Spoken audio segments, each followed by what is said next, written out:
செல்வந்தரான சோமன் பிரம்மாண்டமான யாகங்களை நடத்துவதில் பிரபலமானவர். ஒவ்வொரு மாதமும் அவர் ஒரு பெரிய யாகத்தை நடத்தி புனித நெருப்பில் லிட்டர் கணக்கில் நெய்யை ஊற்றுவார்.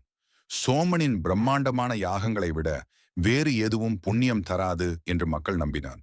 ஒரு நாள் பவிரிதன் என்ற ஒரு தாழ்மையான முனிவர் அந்த ஊருக்கு வந்தார். யாகம் நடந்து கொண்டிருந்த போது அவர் ஒரு ஆலமரத்தின் கீழ் அமைதியாக அமர்ந்தார். யாகத்திற்கு பிறகு சோமன் பெருமையுடன் அவரை அணுகினார். சுவாமி, பார்த்தீர்களா? நான் நெருப்பில் 1000 கரண்டி நெய்யை செலுத்தினேன். நிச்சயமாக தெய்வங்கள் மகிழ்ந்திருப்பார்கள் அல்லவா என்றார். பவரிதன் மெதுவாகச் சிரித்தார். தெய்வங்களை மகிழ்விக்க நீங்கள் இவ்வளவு செலவு செய்கிறீர்கள். ஆனால் அது உண்மையில் யாருக்கு உதவுகிறது என்று சொல்லுங்கள் என்று கேட்டார். சோமன் குழப்பமடைந்தார்.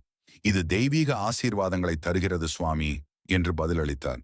அப்போது அருகில் கட்டப்பட்டிருந்த ஒரு சிறிய ஆடு கத்தியது.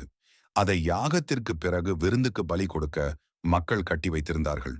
பவிரிதன் நடுங்கும் அந்த ஆட்டை சுட்டிக்காட்டி, உங்கள் உணவுக்காக இந்த உயிர் எடுக்கப்பட்டால் நீங்கள் செய்யும் இந்த யாகத்திற்கு என்ன அர்த்தம் உள்ளது என்று கேட்டார்.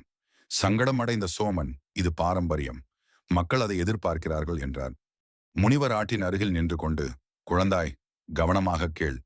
அவிசொரின் தாயிரம் வேட்டலின் ஒன்றன் உயிர் செகுத்துண்ணாமை நன்று.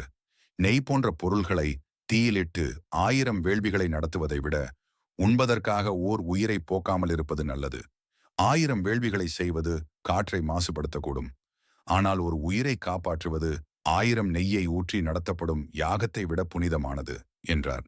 அவருடைய வார்த்தைகள் சோமனை ஆழமாக தாக்கின. சோம நாட்டின் கட்டுகளை அவிழ்த்து அதை விடுவித்தார்.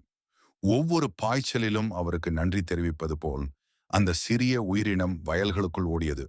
மேலும் அவர் தனது யாகத்திற்காக பயன்படுத்திய பணத்தை ஏழைகளுக்கு உணவளிக்கவும், மரங்களை நடவும், விலங்குகளை பாதுகாக்கவும் பயன்படுத்தினார்.